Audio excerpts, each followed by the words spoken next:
good day to be alive.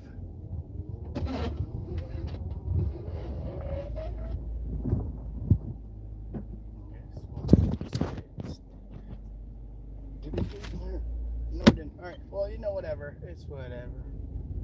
Anywho, it's been a good day of work and ready to go home to the house. Oh, it's such a nice day now that it's fall. Fall is good weather. Fall is good weather. Fall is good weather. Ooh, feels good to be out here. Oh, I tell ya, there's just that is fun. It's just good to be alive. Oh man, I'm so excited to see the wife. There's just nothing like a nice day and going home to the house. I had a pretty good day today, and no sir, we ain't running that one. Distracted driving. It's been a good day.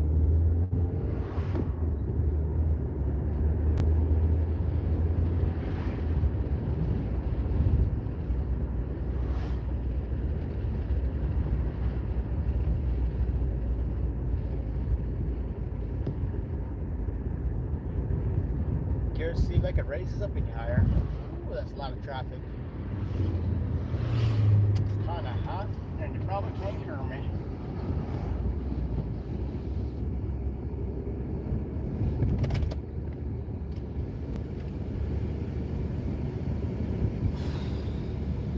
It's a nice day. Chic squad, creek squad, huh? Creek squad.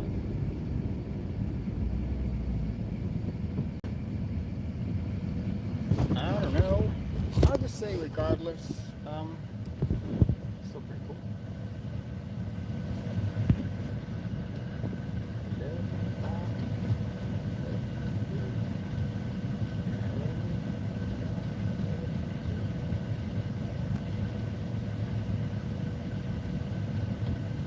Skin cold. Hello. Good try.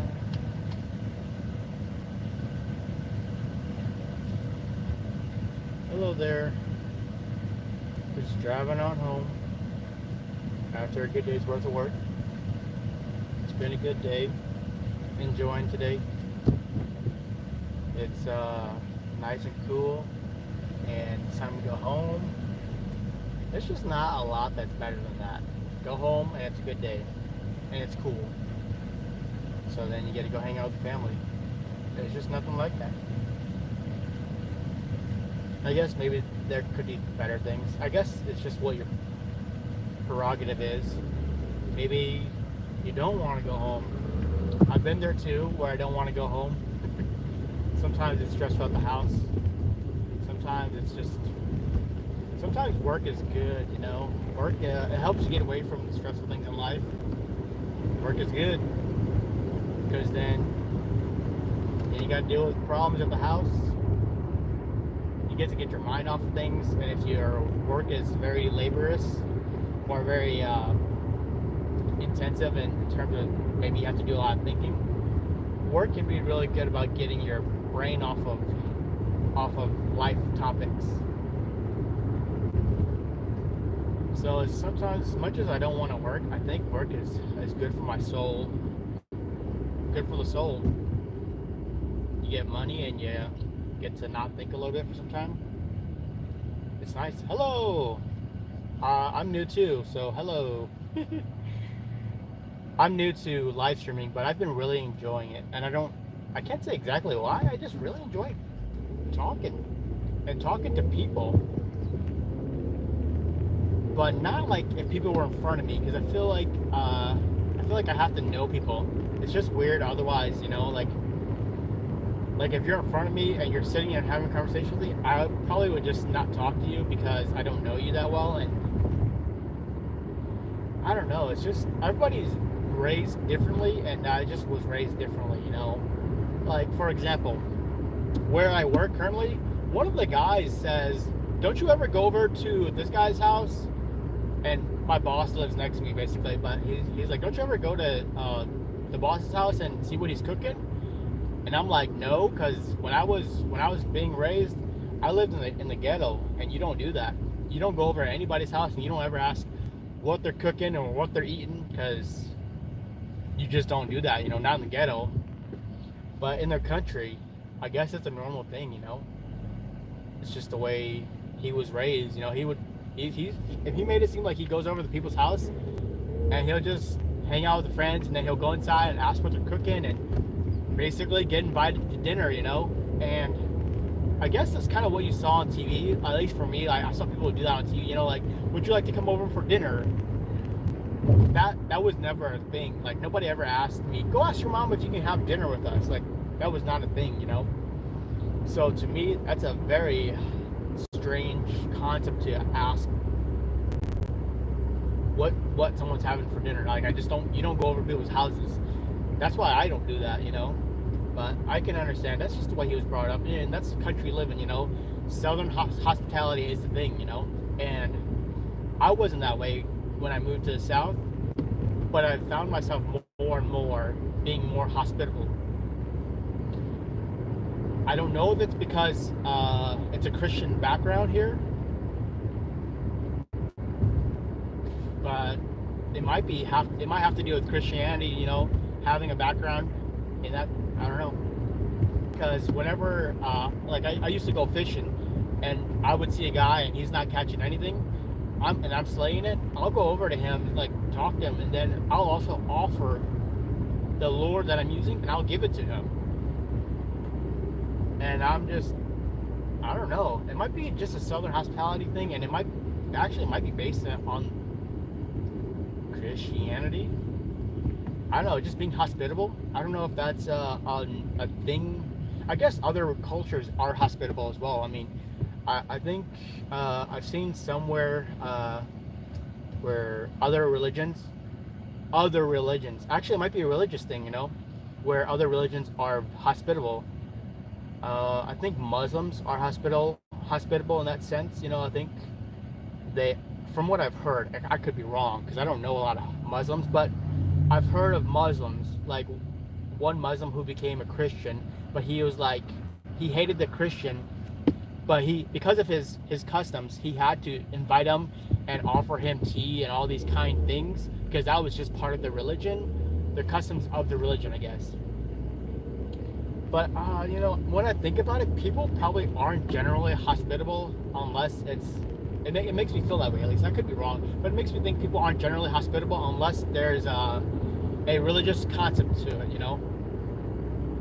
Because me personally, without Christianity, because I'm a Christian, without Christianity, I don't think I'd be as hospitable personally. I don't think I would have given that guy my lure if I wasn't a Christian, or if I didn't have some other ulterior motive. Not ulterior motive, but like some other the word motive is wrong. I didn't have a motive. I just wanted to share and be kind to him. Unless I had a separate driving force, I would assume that the Bible tells us to be kind and generous. And you know what? Even if you're not from a Christian background, I think people can still be hospitable. I just don't know if it's. I guess you can be, because I've always felt, even before I was a Christian, that I've always felt like I had a heart to give to the homeless. I always wanted to help them, So I guess it's not really a thing. You don't have to be religious to be hospitable, I guess. I may have reasoned out myself that you don't have to be religious to be hospitable. And that's probably true, actually. You don't have to be religious to be hospitable, because, there are good people in the world who aren't religious. Was I one of them? Probably not.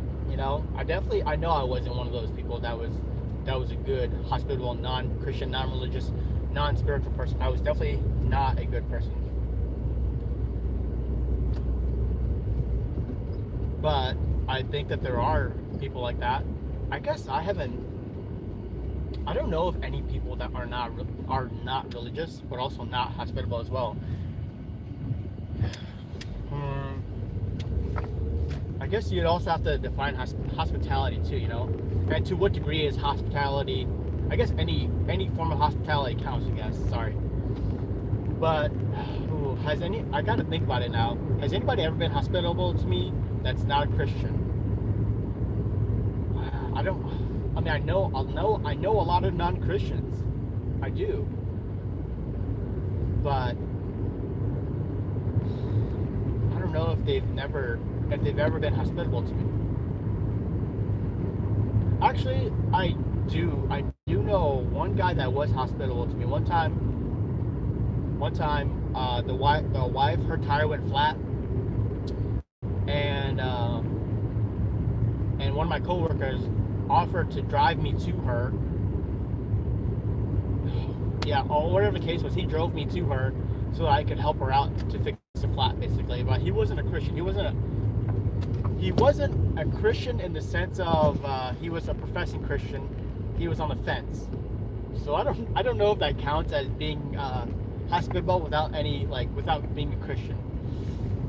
Whew. I don't know. I don't know if I've ever met somebody who hasn't been hospitable that wasn't a Christian or had a religious background. I'd have to think on it more. So maybe it's not the topic for the day.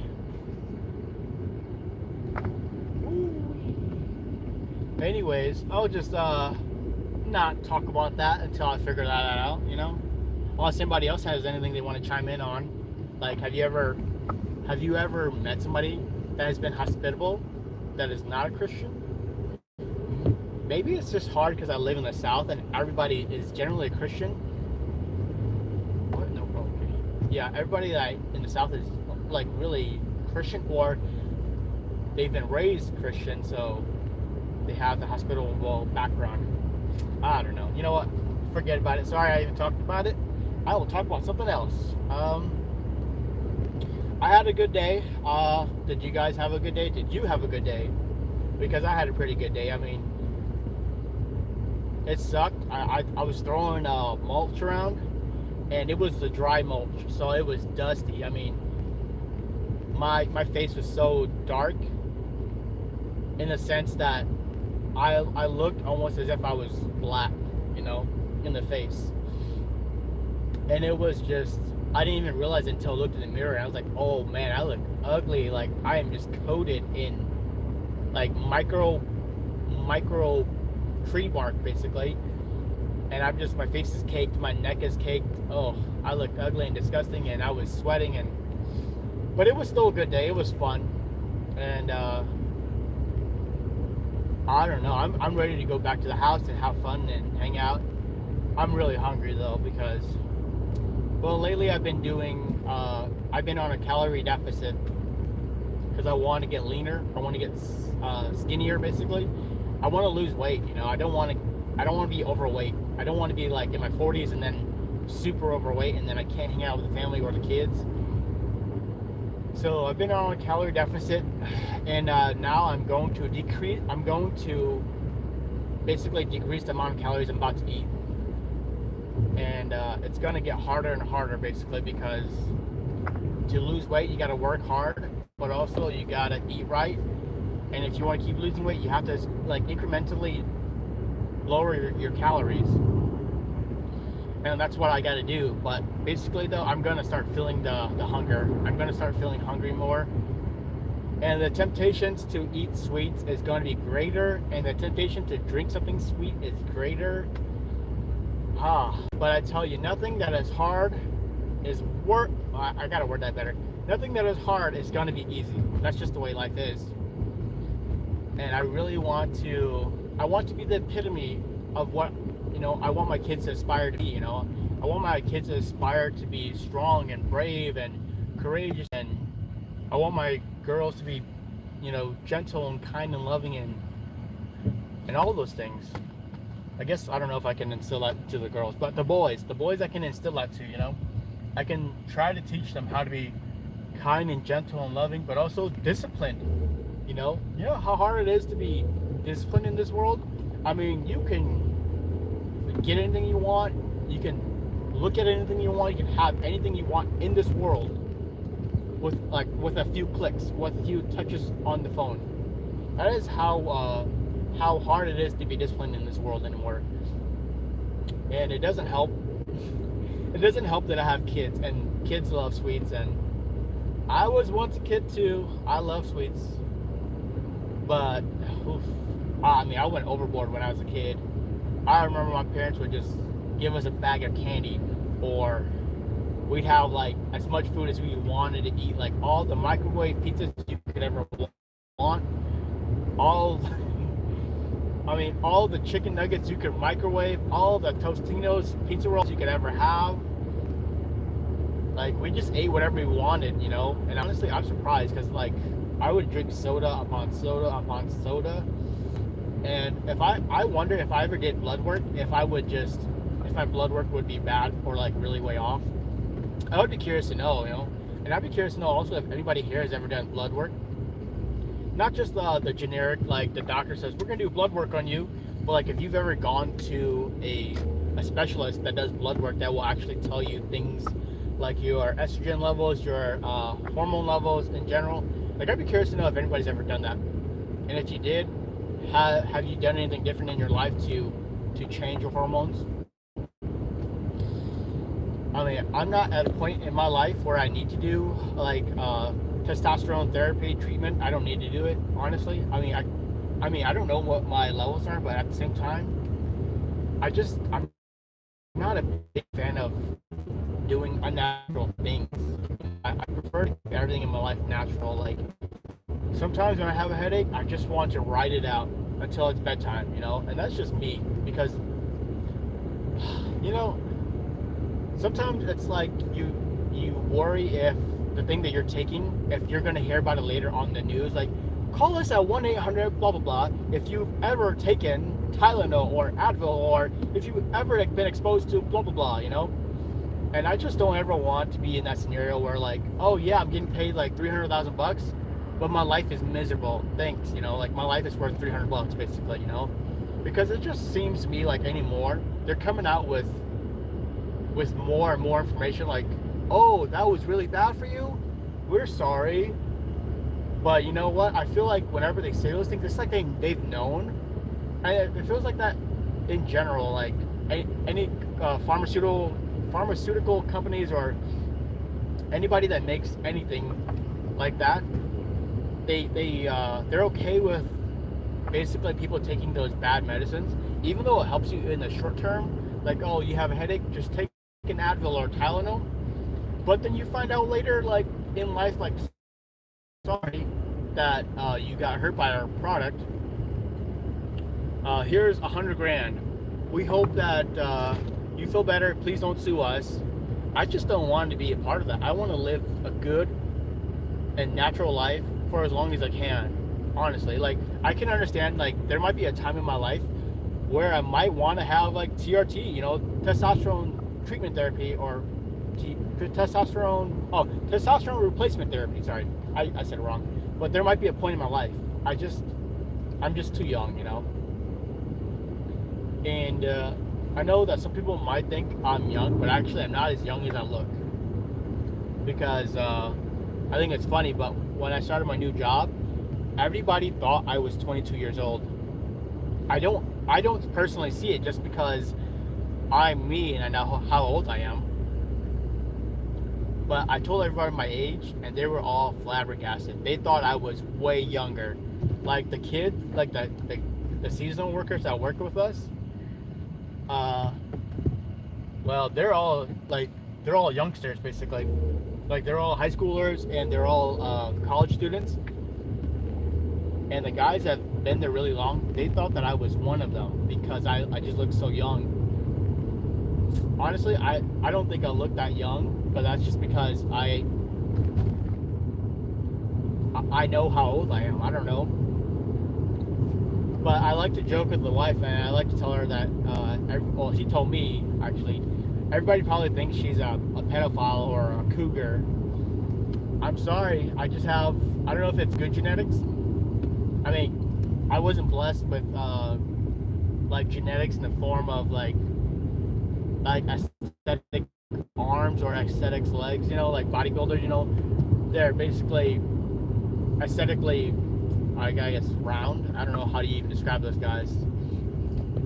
But it just seems to me like Asians have young-looking genetics. Like you can go up to a lot of young people, or a lot of Asians, and you'll be like, that guy's probably like in his 40s, or not in his 40s. He's probably in his 60s, but he's probably actually 40 years old. You know. I guess that's the opposite. I'm so sorry. That was the opposite way around. You can go to an Asian guy, like that guy looks like he's 20, but he's actually 40. That's what I mean. Something like that, you know. But yeah, everybody thinks I'm so young until I tell them how old I am. And I'm not like that old, but I am getting older. I just think it's so funny that everybody thinks I'm some young 22-year-old straight out of college or straight out of high school. Maybe if I've been flunking all my life, you know. Ooh, sorry. Gotta go through this tunnel. Always gotta be slow through the tunnels. A one-way tunnel too. Ooh, yeah, that's why you gotta be slow. That truck was pulling in. Anyways, I'm about to be at home soon. For those of you that stayed and actually enjoy the conversation, I appreciate you. I really do. And I hope you have a good day. I'm ready to go back to the house, enjoy time with the family, eat some food because I am hungry. I am so hungry. I need to eat. I worked like a dog today, for sure. I look like a dirty dog too at the end of the day, honestly. But if you're still watching, I'll probably do another live stream in the morning because I wake up early in the morning to do my workouts. And tomorrow is going to be a running. I'm running tomorrow. Even if it's cold, even if it's hot, I gotta run. It don't matter. You know, it's important to be disciplined, to work out, to do it even if it sucks. I mean, that's just life, you know. Like, you gotta work even though work sucks. You gotta cook even though cooking is boring and long, but you gotta eat. You gotta eat the right things too. Otherwise, going down a spiraling road of unhealthy habits. Not saying that you are, but like I've been there. Like, I come home, I eat whatever I want. I would literally drink like a 24 pack of Coke in like 2 or 3 days. I mean, I was literally replacing water with Coke, you know. And I would just, I mean, the food was good, but it's just not good for you, you know. Like throwing cheese on everything, throwing, you know, butter everywhere, you know. It's so good, like. And it's even more good when you don't eat it for a long time. I like on my cheat days. Oh man, I tell you, if you don't eat something like if you don't eat good food, but you're like holding tight to your diet, to your routine, but then you go off and you do a cheat day, I tell you, food tastes so much differently. I mean, like your taste buds are like, ooh, like I'm not a guy with like very discerning palate, but my wife is. And I'm over here like telling her the flavors and all these different details about the food, and I just like, that's not even me, you know. Most of the time I'm just like, this tastes good, you know, it's good food. I never describe to her the food. I'm just like eating it and enjoying the food. But when you go off the cheat day, you're like, oh man, that's so good. Oh, it's so moist. It's so, the texture of this and the flavor and the spice of this and the spice of that, you know, it's great whenever you're on a cheat day. But, oh, yeah, I'm ready. I'm ready to be at the house. Anyways, I hope you have a good day. I am ready. I'm ready to go home. I'm ready. I'm speeding now. Hopefully there's not an officer. Sorry, officer. I can't think of a good enough excuse to tell an officer, honestly. I've never actually... I've never been stopped by the police, like, ever. Like, one time, I think I've been stopped by the police, like, once or twice in my life. One time I had earbuds in. They weren't even on, but he had stopped me because, basically, you're not allowed to do that. And another time, I believe actually, I gotta get the mail. Sorry.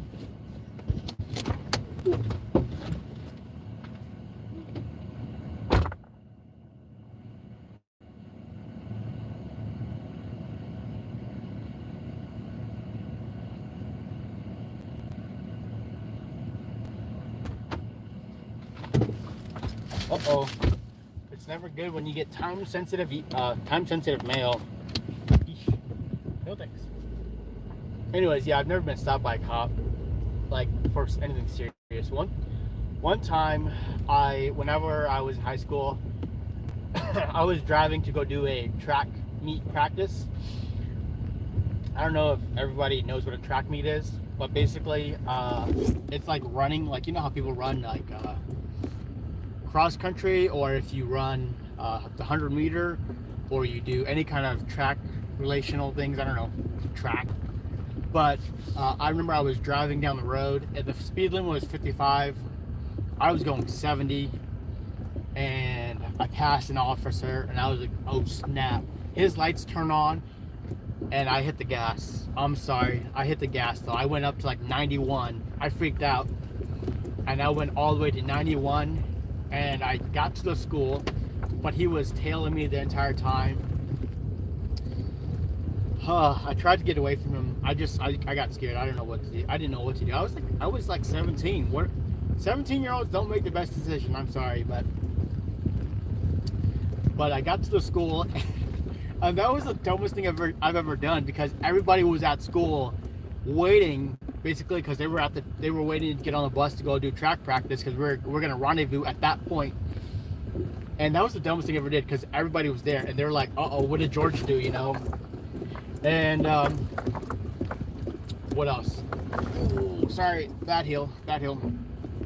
Anyways, oh yeah, and I had to get in the cop car, and I had to sit there, and he was like telling me, did you have your seatbelt on? And I was like, yes. I never take my seatbelt off. I'm too scared to do that.